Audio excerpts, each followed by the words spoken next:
আসসালামু আলাইকুম, আমি মারুফ হাসান সনি। আজকে গ্রাফিক ডিজাইন সেক্টরে আসার পেছনের গল্পটা আপনাদের সাথে শেয়ার করব। একেবারে শুরুটা হয়েছিল 2024 সালের শুরুতে। তো তখনও আমি জানতাম না যে কখনো গ্রাফিক ডিজাইন সেক্টরে আসব। তো আমি কম্পিউটারের বেসিক কিছু কাজ, এমএস ওয়ার্ড, এমএস এক্সেল এগুলো শেখার জন্য একটা কোর্সে এনরোল করি, অফলাইন কোর্স। তো সেখানে আমাকে MS Word, MS Excel, PowerPoint আর শেষের দিকে অ্যাডোবি ইলাস্ট্রেটর আর অ্যাডোবি ফটোশপের জাস্ট কয়েকটা ক্লাস ছিল। তো সেখানে আমাকে ইলাস্ট্রেটরে বিজনেস কার্ড ডিজাইন করা শেখাইছিল। তো টুকটাক যা শেখাইছিল খুবই বেসিক ছিল, যদিও এখন বুঝি। তো আমার কেন জানি না ইলাস্ট্রেটর ওই কাজগুলো ভালো লাগতো। তো কোর্স শেষ, বাসায় বসে আছি, তখন চিন্তা করি যে আমি যে কাজগুলো শিখলাম এগুলো তো চর্চা করতে হবে অবশ্যই, না হলে তো সব ভুলে যাব। তো এজন্য বাসায় বললাম, আম্মুকে বললাম যে এই কাজগুলো তো করলাম, শিখলাম, তো এগুলো তো চর্চা করতে হবে। তো এর জন্য তো আমার একটা ডিভাইস প্রয়োজন।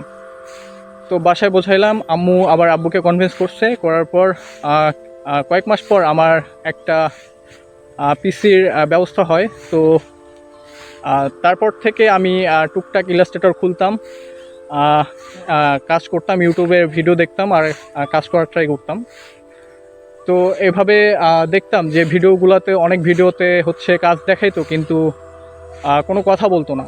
তো একদিন স্ক্রল করতে করতে মিঠুন ভাইয়ার ভিডিওটা সামনে আসে। তখন তো ভাইয়াকে একেবারে চিনতাম না।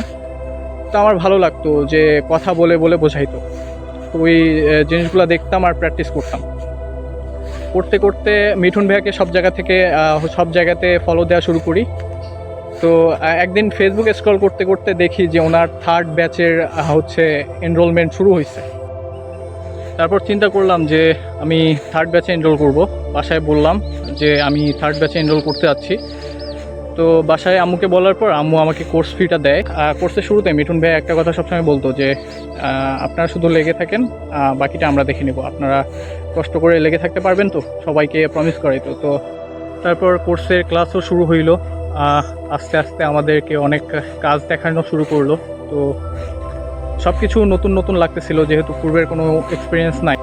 আমরা অনেকেই মনে করি যে বসে থেকে থেকে কাজ করা বিষয়টা আসলে এত ইজি না, বলাটা যতটা সহজ। এভাবে কাজ করতে করতে একটা সময় আসলো যে যখন সবাই কাজ পাইতে শুরু করে। তারপরেও মিঠুন ভাইয়াকে বললাম যে ভাইয়া সবাই তো কাজ পাচ্ছে, আমি এখনও পাচ্ছি না। তো ভাইয়া বললো যে প্রপার মার্কেটিং করেন। আর ভাইয়ারা প্রচণ্ড বন্ধুসুলভ আচরণ করতো আমাদের সাথে। তো বললো যে প্রপার মার্কেটিং করেন, কাজ করতে থাকেন, দেখবেন যে ক্লায়েন্ট এখান থেকে পেয়ে গেছেন।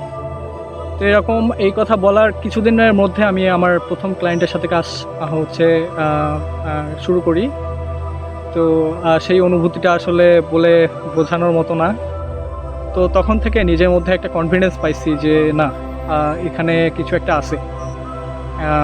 তারপর আস্তে আস্তে সবাই ওই কোর্সের জবও অনেকে ম্যানেজ করে ফেলে।